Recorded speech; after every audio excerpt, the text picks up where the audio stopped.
My name is Robin Hickman Winfield, and I was very fortunate to be involved in the Hub.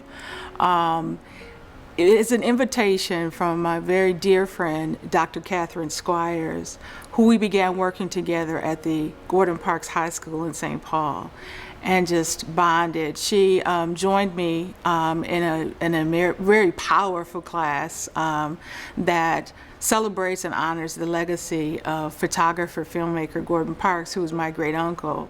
Dr. Squire was very committed to engaging and introducing the scholars at Gordon Parks High School to the University of Minnesota, to the Archie Givens Collection, and to the School of Liberal Arts, helping them be comfortable with taking their rightful place within the school, on the campus, in the classrooms, so that they could see a vision of possibilities here at the university.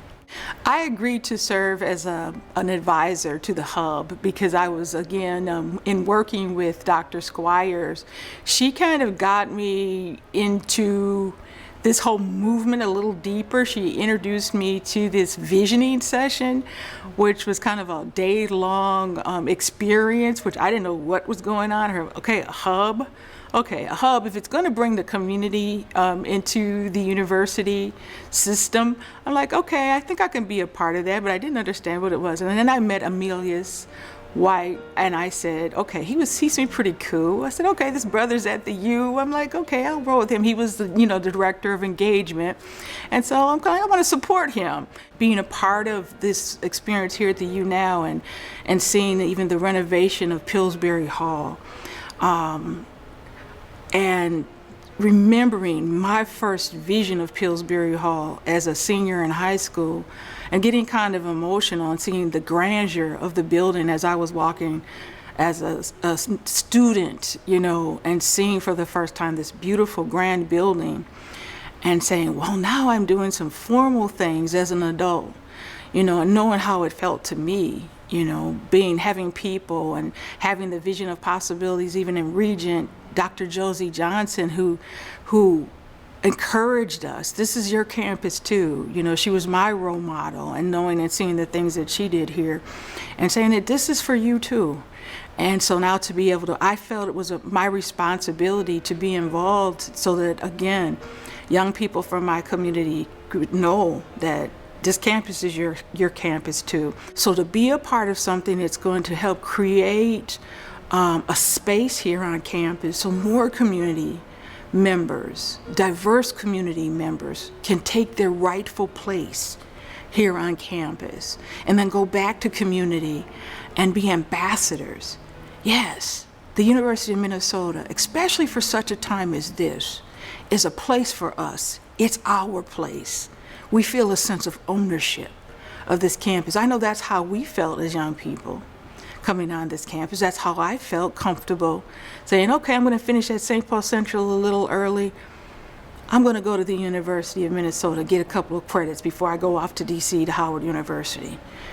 And I think that those are the kinds of relationships and partnerships that the university must have. It's my responsibility to ensure that all people, all communities take their rightful place here on the campus of the University of Minnesota. These partnerships are very important, especially for such a time as this. So I'm very proud to be a part of and walk with folks and learn about different communities, but I'm really proud and honored to be a part of this experience and be embraced by people who know that I'm going to be very true to an authentic commitment to ensuring that people are here taking that rightful place.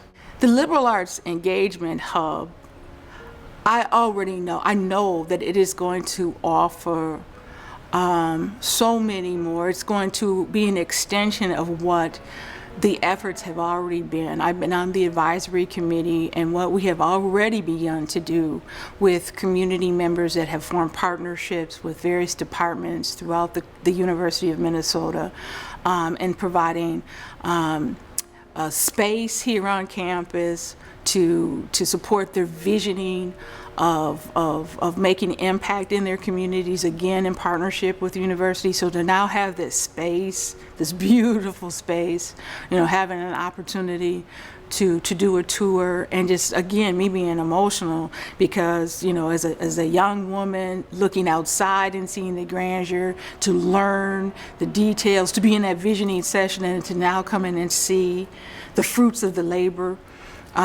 Just honored to do that, but then thinking about, okay, now I have to get busy to make sure that that diversity gets to experience the richness inside the building, especially after this last year of health and racial pandemic.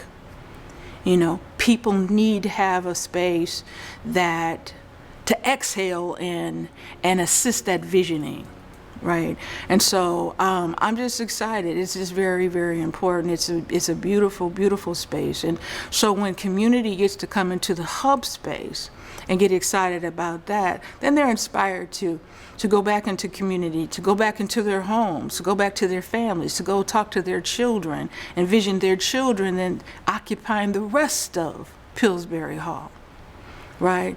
Inspire their children in their community and their children in their village, as my mother used to do and people in our community used to do, be it Dr. Mahmoud El-Khati or Dr. Josie Johnson and others, to say, okay, now we want to see you all in those classrooms. We want to see you occupy those graduate residency facilities in the building and other spaces in Pillsbury Hall. But it starts with these authentic partnerships with community that will utilize the hub, right? And so that's kind of my vision. I knew that one of the things that I wanted to lift up, because it's very important that we honor narratives of history. And just kind of got emotional thinking about my husband, Stephen Winfield, who was one of the first black, if he was not the first black, member of the baseball team here at the University of Minnesota. And he chose protest over practice. It was in the 60s when the African American students were fighting for African American studies here at the U, but they also fought for Chicano studies and women's studies.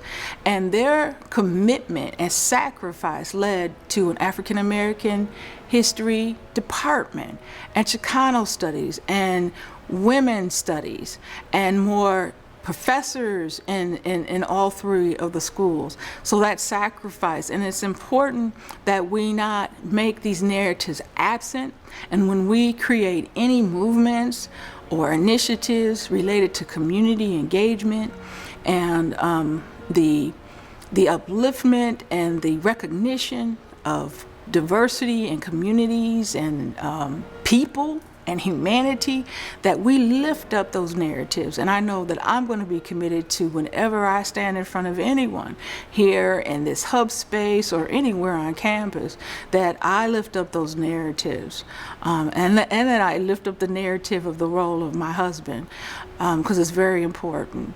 One of the pearls of wisdom that my mother often poured into us was that you must be humble, but you have to know your worth. And we have to know the worth of those narratives and those foundations that the hub stands on. We're at a time when the world is looking at Minnesota for all of the wrong reasons. So as Minnesotans, and as this state that for many, many years, throughout time, people look at, the North Star state, the righteous state. But now the world's looking at Minnesota for the wrong reasons, for painful reasons.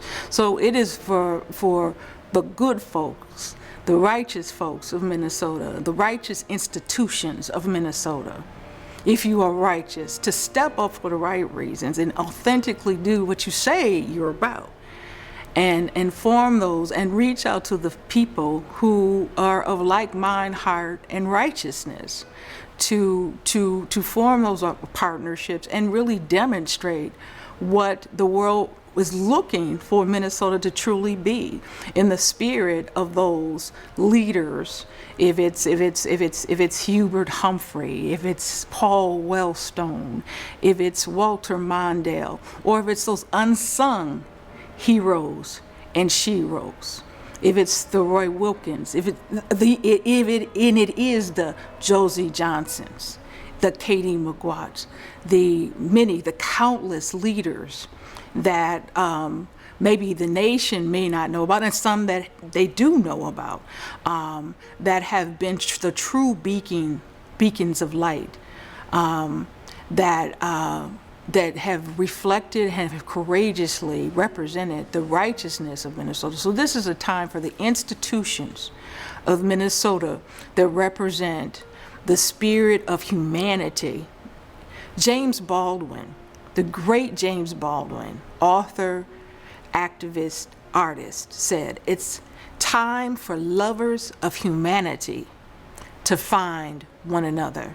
When we talk about a college of liberal arts, those words really ring true and strong to me.